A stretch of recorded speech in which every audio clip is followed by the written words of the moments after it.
It's one thing that always impresses me about you.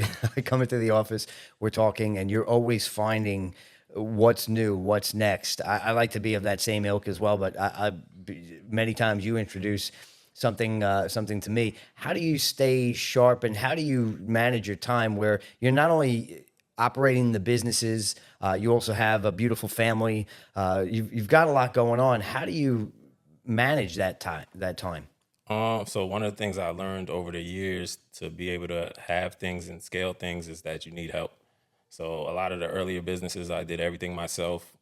Every single detail, every aspect of the business was done by me. So it's like that's overwhelming. So then you don't have as much time. But the more I do business and the more I grow, I'm learning like you need a team, you need help. So Right. things are happening even when I'm not around.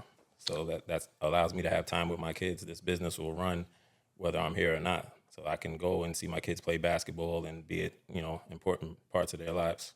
Awesome. Delegation is so key. One of my favorite books is, Seven Habits of Highly Effective People. And in there, it talks about the levels of maturity. The first is dependence. I need somebody to do it for me.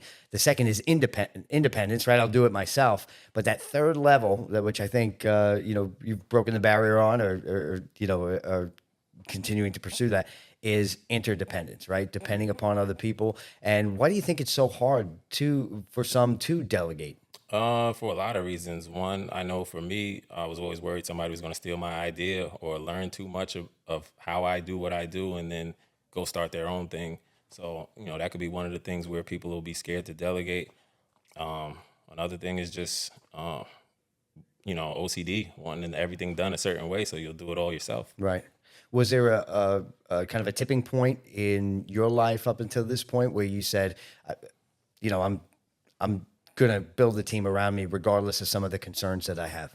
Yeah, I feel like this business was that tipping point because for the magazine, the dog magazine, a lot of that for the first, did it for 15 years. So I would say for the first close to 10 years, everything was me, from the printing to the publishing to, everything, all the content you saw in the magazine. I did the photography. I would travel to shows. And like I said, that's overwhelming. So you get to a point where it's like you don't even want to do it anymore because it's just too much work. Right. So now you're like looking for an exit. But with this company, I built it the complete opposite way with the team. So it's like coming to work every day is fun.